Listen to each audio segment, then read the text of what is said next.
À Philippe Poutou, porte-parole et candidat aux dernières élections présidentielles pour le NPA.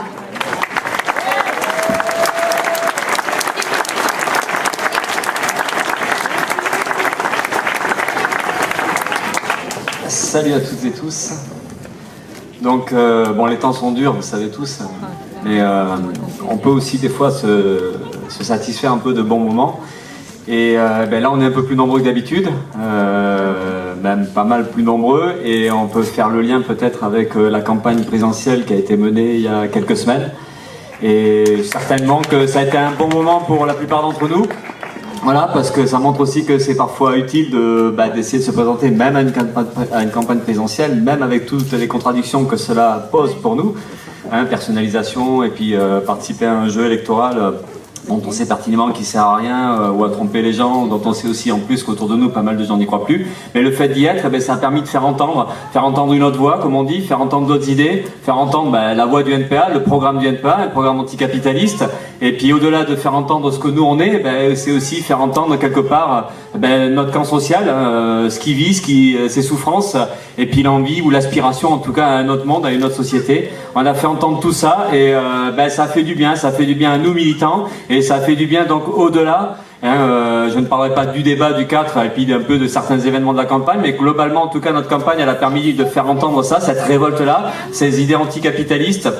Et pour nous, ça fait beaucoup de bien. Et c'est vrai qu'aujourd'hui, on se retrouve un peu plus nombreux. Et puis certainement que ça va nous donner un petit peu de pêche pour la suite. Parce que c'est vrai qu'on ces dernières années, on vivait des moments plutôt difficiles. Et puis on voyait bien que on s'empêtrait dans des difficultés. Puis on voyait pas trop comment justement s'en sortir. Bon, là, on a quand même quelque chose qui nous permet de nous relancer. Et quand je dis nous, c'est pas juste nous, le NPA, avec ce côté un peu nombriliste, mais c'est qu'on sait qu'aujourd'hui, si on a mené cette campagne-là, c'est parce qu'on est une organisation politique, parce qu'on essaie en tout cas d'être un parti politique, on est un parti politique, et si on a réussi cette campagne-là, en tout cas si on a fait entendre les idées anticapitalistes et les idées de la révolte, c'est parce que quelque part on est un parti, parce qu'on est des militants convaincus, déterminés, on a eu envie de faire entendre cette voix-là, on a eu envie de faire entendre la fierté de notre camp social, de cette classe ouvrière, de ce mouvement social, aujourd'hui qu'il faudrait reconstruire. Bon, ça a fait du bien et c'est tout ça qu'on a essayé de faire entendre et on pense qu'on a un peu réussi quand même à avancer sur ces choses-là. Évidemment la campagne, ça a été le plaisir de dénoncer les mœurs de corruption des politiciens, notamment on se rappelle évidemment, même si on a un peu oublié Fillon, il est encore là. Rends l'argent, Fillon. Donc c'était quand même une fierté aussi d'être là pour essayer de dénoncer ces mœurs-là, cette arrogance-là, cette suffisance-là de ces politiciens, de ces gens de pouvoir qui malgré le fait qu'ils étaient pris dans des scandales, dans ces affaires complètement dingues, étaient toujours là puis essayer de faire la leçon aux autres, d'expliquer qu'il fallait l'austérité, tout ça. Bon, on a essayé d'être là, de déglinguer ces gens-là. Et puis évidemment au-delà de Fillon, à côté de Fillon, c'était Le Pen, la candidate soi-disant anti-système, soi-disant du côté du peuple, de dénoncer là aussi des mœurs de corruption, en fait que les politiciens du côté de l'extrême droite et du Front National, ils sont exactement pareils que les autres, ils courent après des postes, ils courent après du pognon et ils se servent du système pour se protéger. Donc c'était bien d'être là aussi pour dénoncer ça et c'était quand même quelque chose qui nous a fait du bien à nous de pouvoir le dire, mais on sait que ça a fait du bien à beaucoup de gens, même plein de gens qui n'ont pas voté pour nous finalement, mais qui ont été quand même très contents qu'on puisse être là pour le dire. Bon voilà, c'est aussi cette campagne-là qui nous a permis d'être là pour ça. Mais au-delà de ça, donc de dénoncer ces politiciens-là, c'est évidemment de dénoncer le capitalisme, mais c'est de faire entendre un programme anticapitaliste qu'on a depuis le début. Et une campagne électorale, ça permet de dire à des millions de gens, alors même si on ne convainc pas comme ça, parce qu'on le dit à la télé une fois par-ci par-là, même si on voit bien qu'on est souvent même à contre-courant, y compris dans notre milieu social, ceci dit, c'est hyper important de le dire, parce que ça le met en débat. Et notamment, ce que je voudrais dire, c'est la question de l'interdiction des licenciements, évidemment la question de la réquisition des entreprises capitalistes, de dénoncer cette propriété capitaliste, de remettre en question cette société-là, et de discuter que ça peut être organisé autrement, qu'il peut y avoir l'économie au service de la population, de défendre des services publics, un accès gratuit à la santé pour toutes et tous, un accès au transport. C'était bien de le dire, d'être là, d'essayer de le dire, de poser ces problèmes-là et de montrer que c'était complètement légitime de discuter de tout ça. Et donc voilà, c'est aussi ça, cette fierté-là, d'avoir été là pour dire tout ça.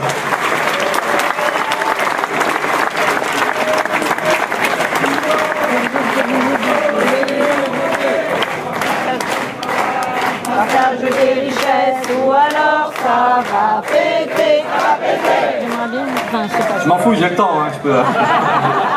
On m'a dit je pouvais. Le programme, c'était pas que, évidemment, la question des licenciements, la question du chômage, de la précarité, c'était aussi une fierté de discuter de la liberté de circulation, de la liberté d'installation, d'affirmer une solidarité complète envers les migrants, de dire qu'il faut les accueillir tous et toutes, non pas parce que c'est juste une question d'urgence humanitaire, mais parce que c'est un principe, une solidarité fondamentale entre les peuples, entre les travailleurs, une solidarité internationale. Donc ça, c'était aussi bien de l'affirmer, même si on ne convainquait pas.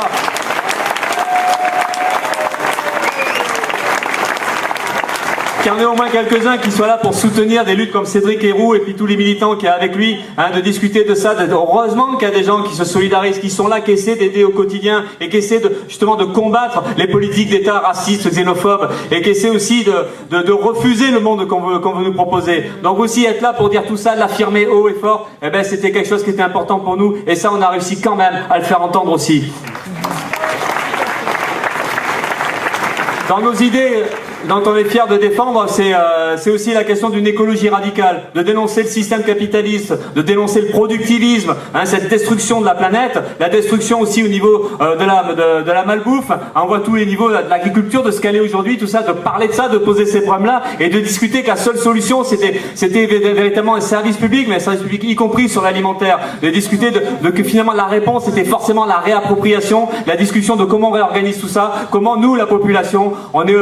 obligé de s'en occuper et que la seule manière de rompre avec ça, avec la pollution, avec tous ces problèmes-là, eh ben, c'est forcément enlever des mains de la bourgeoisie, enlever les mains des capitalistes, tout ça justement, et de pouvoir répondre par une production au service, enfin une organisation sociale au service de l'ensemble de la population. Donc c'était aussi important d'essayer de formuler ça, de critiquer et de dire justement, bah ouais, la solution encore une fois c'est la réappropriation, c'est l'expropriation. Donc encore une fois, c'était important aussi d'essayer de formuler ça, c'était pas toujours simple évidemment dans les médias, mais de le dire, de le répéter et de montrer qu'on est de ce côté-là et sans aucune hésitation.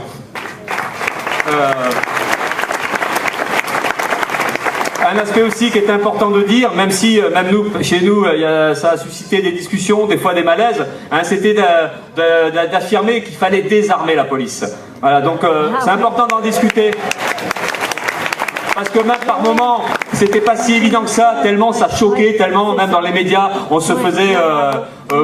ils tentaient de nous ridiculiser, de dire qu'on était complètement inconséquents et tout ça. Mais c'était important de l'affirmer parce que c'était aussi d'une certaine manière-là d'affirmer une solidarité envers la jeunesse des quartiers populaires, où on sait qu'il y a 10 à 15 jeunes qui sont tués par la police, par des interventions violentes, des attitudes de cow-boy, où il y a une systématisation de cette violence-là dans les quartiers populaires. Et puis aussi de discuter de la répression du mouvement social en général. Parce que le mouvement contre la loi travail avait été marqué par une violence policière dingue. Et puis on voit que ça se généralise. On voit aussi les zadistes à Notre-Dame-des-Landes ou du côté de Bure, vous n'avez pas vu, enfin oui, certainement il y a 2 semaines, une violence policière encore contre les manifestants qui veulent s'opposer au projet d'enfouissement de déchets nucléaires, donc du côté de la Meuse. Donc c'est important aussi de dénoncer cette violence-là et d'affirmer clairement, oui, la police ne doit pas être armée. La police d'abord, elle fait n'importe quoi des armes et tout ça. Donc il fallait le dénoncer, même si ça peut apparaître utopique, même si ça peut apparaître compliqué à discuter. N'empêche que le faire, de le dire, on ne convainc pas peut-être de suite, mais on pose des problèmes politiques et on essaie de commencer d'apporter des éléments de réponse. Et cette campagne-là, elle a permis d'essayer de faire ça aussi.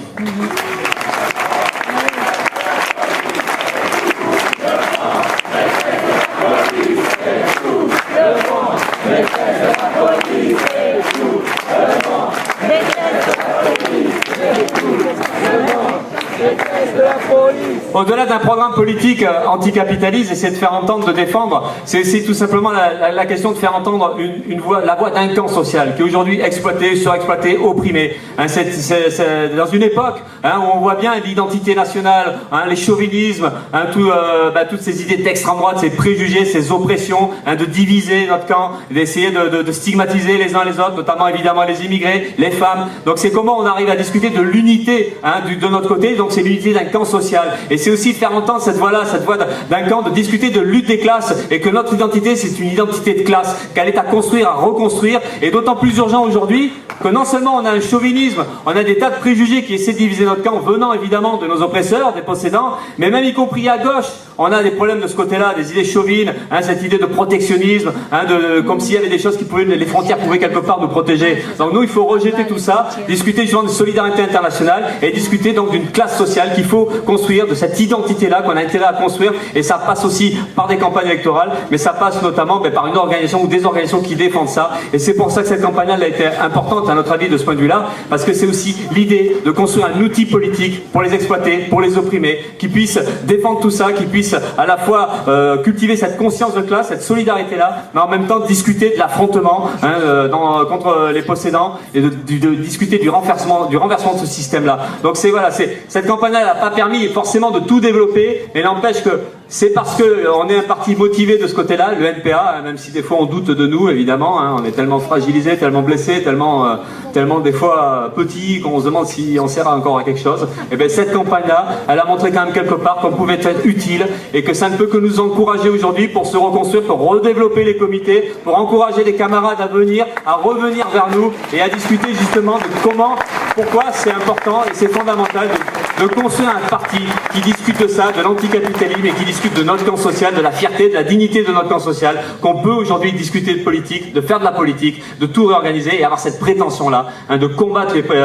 tous ces possédants, tous ces prétentieux qui ont essayé de nous ridiculiser ou de me ridiculiser dans quelques débats.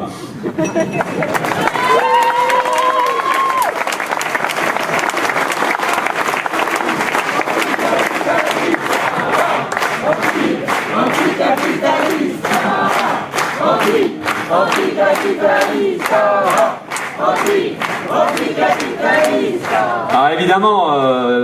je dis qu'on est content de ce qu'on a fait. Donc c'est peut-être l'occasion aussi de se remercier, parce que je dis il faut qu'on se remercie parce qu'on a fait un gros boulot, parce que je pense à tout le boulot qui a été fait pour la recherche des parrainages, tout ce boulot énorme qui n'était pas forcément très rigolo à faire, mais qui a été fait, et au bout du compte, ça a été quand même utile pour nous. Donc il faut qu'on se remercie, parce que ce qu'on a fait, on a essayé de faire des choses, on a essayé de s'accrocher, de rien lâcher comme on dit, et ça a été utile. Maintenant voilà, évidemment on peut être content de ce qu'on a fait, mais on va pas s'enflammer, parce que je vous rappelle le score, c'est 1,1 je crois, donc on va rester calme. Mais... Bon, voilà, donc évidemment qu'on voit bien dans quelle situation on se trouve aujourd'hui, mais voilà, c'est à la fois mesurer toute l'importance de ce qu'on a pu faire, toute l'utilité de ce qu'on a pu faire, et comment aujourd'hui ça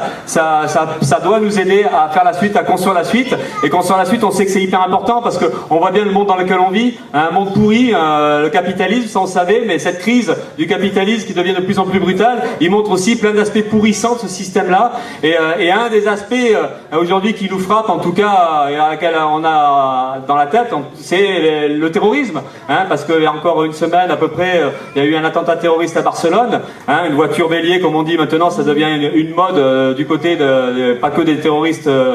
islamistes, parce qu'on a vu qu'à Charlottesville aussi il y avait ce même principe. Donc voilà, des gens de la population qui sont tués, donc évidemment que ça touche, ça fait peur, on voit une situation qui est en train de dégénérer, mais je tiens à rappeler quand même que le terrorisme, c'est pas que des blancs, c'est pas que des occidentaux qui en sont victimes, c'est aussi beaucoup en Afrique, en Asie, au Moyen-Orient. Il y a 2 ou 3 jours, c'est une mosquée à Kaboul, plus de 20 morts. Donc on voit bien que le terrorisme de Daesh, il touche tout le monde, il touche l'ensemble des populations, il touche y compris évidemment des musulmans. D'ailleurs c'est peut-être même eux qui sont touchés en premier. Donc voilà, il y a une situation à la fois terrible, pas toujours facile à comprendre, de s'imaginer des gens qui font ça, qui vont tuer des gens gratuitement comme ça, mais n'empêche que c'est aussi prendre ça en main, d'essayer de discuter de ça et de comprendre que c'est un des aspects du pourrissement du système capitaliste, mais c'est aussi un problème politique qui nous est posé, parce que c'est lié évidemment au pillage des pays d'Afrique, d'Asie, du Moyen-Orient par les puissances occidentales. C'est lié à cette société ultra-violente, de détournement des richesses, d'exploitation, de surexploitation. C'est lié aussi à tous ces régimes, cette dictature qui opprime, qui exploite des peuples, soutenus plus ou moins clairement par les pays comme la France, comme les États-Unis ou l'Angleterre. Donc il faut bien comprendre que le terrorisme, c'est un des produits de cette situation-là, un produit d'une barbarie, d'un système capitaliste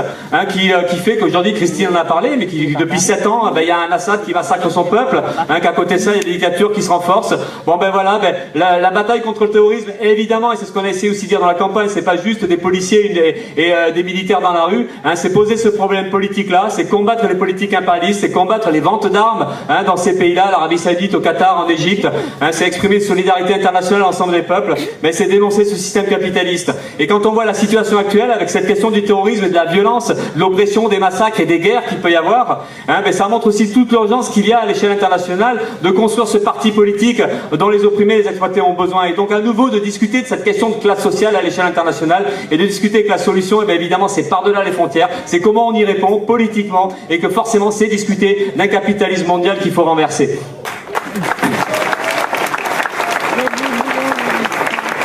Le pourrissement du capitalisme aussi, c'est juste pour en dire deux mots, c'est les extrêmes droites. Je dis les extrêmes droites parce qu'on voit bien aujourd'hui que la crise, l'appauvrissement, les drames humains, ça favorise quelque part, en tout cas c'est le terreau favorable au développement des préjugés réactionnaires et notamment des idées de l'extrême droite. On voit dans plusieurs pays européens, y compris évidemment en France, l'extrême droite qui monte, qui se nourrit de tout ça et qui devient très dangereux et qui reste un danger. Parce que c'est pas parce que Le Pen s'est pris une claque au deuxième tour, qu'on va se rassurer. Il y a vraiment un problème politique aujourd'hui qui nous est posé, c'est ce danger de l'extrême droite, et c'est à l'image de cette société capitaliste, de plus en plus dure, mais comme on a vu à Charlottesville, avec les suprémacistes blancs, le Ku Klux Klan, enfin des trucs comme ça qui osent se revendiquer ouvertement du nazisme et tout ça. Donc il y a quand même un problème politique qui est très inquiétant, et on voit aujourd'hui la résurgence, le renforcement de tout ça. Donc ça montre aussi toute l'urgence d'arriver à rediscuter à nous, à refaire de la politique, prendre nos affaires en main, c'est ce qu'on a essayé de dire, mais de bien comprendre que c'est une bataille contre le capitalisme, c'est une bataille politique, et comment nous on reprend nos affaires en main, comment on discute de tout ça, comment on arrive à recréer du lien entre nous. Donc c'est aussi tous ces trucs-là qu'il faut qu'on arrive à discuter.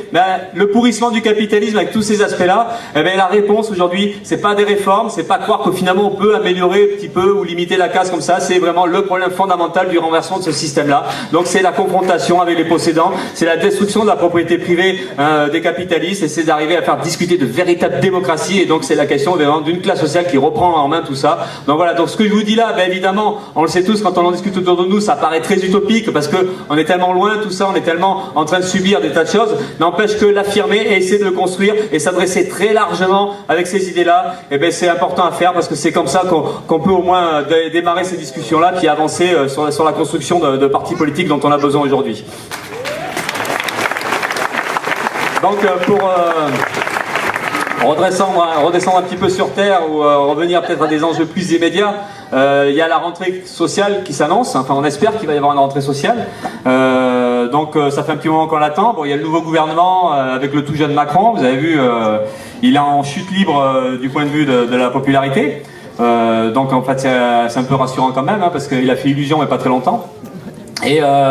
Et on sait très bien qu'avec Macron, il y a un danger réel, parce qu'il y a une volonté d'attaquer, mais de tout attaquer, de tout remettre en cause. Macron, c'est pas une nouveauté, c'est pas quelque chose qui est vraiment radicalement différent de ce qu'on avait avant. On voit bien que c'est la continuité complète de Sarkozy et de Hollande, plus que la continuité de Hollande, parce qu'il était quand même dans le gouvernement Hollande. Vous vous rappelez toutes les discussions sur son programme, qu'est-ce qu'il veut faire. Même aujourd'hui, les directions syndicales qui disent ouais, c'est pas clair, on sait pas trop, il nous entourloupe un peu et tout ça, alors qu'en fait la volonté politique de Macron est très claire, c'est de s'attaquer aux droits, de s'attaquer à notre camp social, de grignoter encore toujours du même côté. On a vu avec les APL, 5 € par mois ça fait rien, ils osent le faire, ils vont nous piquer ça, ils vont s'attaquer par plein de biais différents à l'ensemble de la population, aux plus pauvres, ils vont prendre l'argent où c'est facile de prendre. On voit cette logique là, puis à côté de ça, comme ils en ont besoin, il faut affaiblir les résistances, donc on va enlever des droits syndicaux, on va enlever des droits, des possibilités de se défendre, de se protéger, et c'est des attaques contre la protection sociale. Donc on voit tout le système des ordonnances aujourd'hui, ça va attaquer plein de choses. Donc en fait, ce que nous on a envie de dire, c'est qu'on voit bien un enjeu important d'arriver à se défendre, et on est au-delà de la question même de se défendre, c'est comment on peut repasser à l'offensive, parce que le problème qui nous est posé, c'est celui-là, c'est qu'il y a un rouleau compresseur capitaliste ultralibéral qui est prêt, visiblement, parce qu'ils ont le rapport de force en leur faveur, de tout enlever, de tout supprimer, et ils ont honte de rien, parce qu'ils vont nous chipoter sur donc les APL, ils vont chipoter sur des indemnités de chômeurs, ils vont même s'attaquer un petit peu aux retraites largement déjà très faibles, en mettant une CSG, tout ça, alors qu'à côté de ça, les fortunes s'accumulent, on a des records de profit, des records de dividendes, même, je ne sais pas si vous avez vu les échos d'hier ou d'avant-hier, parce qu'en fait il y a un indice de morale des capitalistes aussi. Bon, ils font un indice de morale pour les ménages, mais là aussi il y a l'indice de confiance pour les capitalistes, pour les industriels, et il monte. Il a monté d'1 point en août, bon ça fait pas énorme comme ça, mais ça fait un petit moment qu'il monte, et ils disent que le moral est au beau fixe pour ces gens-là. Et c'est ça qui est terrible, c'est qu'en fait les affaires fonctionnent, ils se font du pognon, mais ça continue. Et il faut continuer à nous prendre parce qu'ils sentent bien que ben voilà, il y a peut-être un boulevard pour eux et ils attaquent. Donc c'est pour ça, nous, il y a une réponse immédiate et urgente, c'est de riposter, c'est de stopper tout ça. Et on voit bien que vu que l'enjeu il est là, ben, c'est tout le problème de l'unité du mouvement, c'est comment on répond. Et on n'est pas forcément très rassuré de la façon dont ça se passe aujourd'hui. On voit des directions syndicales qui vasouillent, hein, qui savent pas trop quoi faire, qui appellent bon, la CGT, ok, elle appelle à un 12, mais un 12 un peu isolé, mais enfin c'est pas si simple que ça pour eux. Et on voit de l'autre côté ben, une journée, celle de Mélenchon, là, le 23, on sait pas trop pourquoi le 23 alors qu'il y a déjà le 12, et on n'a pas l'impression que ces gens-là discutent de la construction ou de la reconstruction d'un mouvement social, alors qu'aujourd'hui on a intérêt à discuter de ça, de se retrouver tous autour d'une table, le mouvement syndicaliste, le mouvement associatif, le mouvement politique à la gauche de gauche, arriver à discuter, à mettre au point toute une stratégie de bataille, mais il y a vraiment à reconstruire un mouvement social, préparer des manifestations, discuter de la suite, mais plus que d'un mouvement social, plus que de manifestations, il faudrait discuter aussi de la force du mouvement social. Qu'est-ce que ça veut dire notre force à nous les travailleurs? Qu'est-ce que c'est notre force? C'est la grève. Alors comment on organise la grève? Comment on la prépare? Comment on discute d'une grève qui bloque le pays, qui bloque l'économie? C'est aussi tout ça qu'il faudrait qu'on arrive à discuter. Et là, on est bien en retard. Donc il faut bien voir que, évidemment, il y a le 12, on va y aller au 12, on va faire à fond. Mais comment on peut faire en sorte que des militants se retrouvent, discutent de ça? Vous avez vu qu'il y a le Front Social, qui est une initiative, hein, une tentative d'essayer de faire des choses, hein, de bousculer les directions syndicales et d'essayer de réveiller un peu. Mais pas mal d'équipes syndicales comme ça, ou de militants associatifs un peu partout, ont bien envie de faire des choses, mais comment faire? Et c'est là aussi, ça pose le problème de retrouver confiance en nous-mêmes, dans nos propres forces, d'arriver à discuter de ça, et de recréer des liens de solidarité, de recoordonner tout ça, de faire converger les batailles, les résistances, de faire en sorte qu'on comprenne bien, de prendre conscience que la bataille des jeunes à Deliveroo, c'est la même bataille que ceux de la santé, celles de la santé qui se battent hein, contre les conditions de travail dégradées. Enfin, un peu partout, on peut discuter de plein de batailles aujourd'hui, parce que des batailles, il y en a. Mais comment on les unifie, comment ces batailles-là, une fois qu'elles sont coordonnées, une fois qu'elles convergent, elles permettent de changer le rapport de force. Et quand on change le rapport de force, là on pourra discuter d'une autre manière, on pourra justement se débarrasser du dialogue social qui est une véritable entourloupe, et de discuter que le dialogue il est là maintenant dans la rue, parce qu'on bloque l'économie, et c'est aussi tout ça qu'il faut qu'on arrive à proposer, et à construire. À nous, le NPA, avec les petites forces qu'on a, avec ce qu'on sait faire, plus ou moins bien, on va essayer de faire à fond ça. Voilà, préparer, construire, choper les grands leaders de la gauche qui nous expliquent que eux, c'est eux l'opposition. Hein. L'opposition pour nous, elle sera dans la rue. Ça sera le combat social. De toute façon, ça peut pas faire élection. C'est pas 17 députés qui vont s'opposer à Macron, c'est pas possible. Hein. C'est pas non plus les 10 députés du PC. Donc comment on fait aujourd'hui pour trouver une force? Notre force, elle est là, dans la rue, dans le combat social et dans le combat politique. Parce qu'encore une fois, c'est pas juste un problème de lutte sociale. C'est pas juste un problème de s'opposer aux attaques de Macron et de l'ensemble des capitalistes. C'est vraiment un problème politique qui nous est posé aujourd'hui, c'est de se défendre. Et donc, ça veut dire reprendre du poil de la bête. Ça veut dire discuter politique, du pouvoir politique, de la confrontation, et c'est construire véritablement donc un mouvement unitaire large, et au-delà de ça, construire un outil politique qui nous permette vraiment à mener la bataille jusqu'au bout. Donc aujourd'hui l'enjeu il est là, on est peut-être loin de tout ça, mais n'empêche que on peut y croire, et on a intérêt à y croire, et on a des raisons d'y croire, parce que des résistances il y en a plein, voilà, encore une fois, et plein de choses font que ça donne confiance, parce qu'on sait que la résistance elle est contagieuse, parce qu'on sait que je reparle de Cédric Héroux parce qu'il y a des camarades qui sont là, mais on sait que c'est important quand des gens résistent, ça donne envie à d'autres de se battre, ça montre que c'est pas que la fatalité, la résignation, finalement c'est ce qu'on a dans la tête, mais qu'on peut très bien relever la tête et qu'on peut très bien se battre. Donc partout les résistances donnent envie de se battre, et elles donnent confiance. Les jeunes de Deliveroo,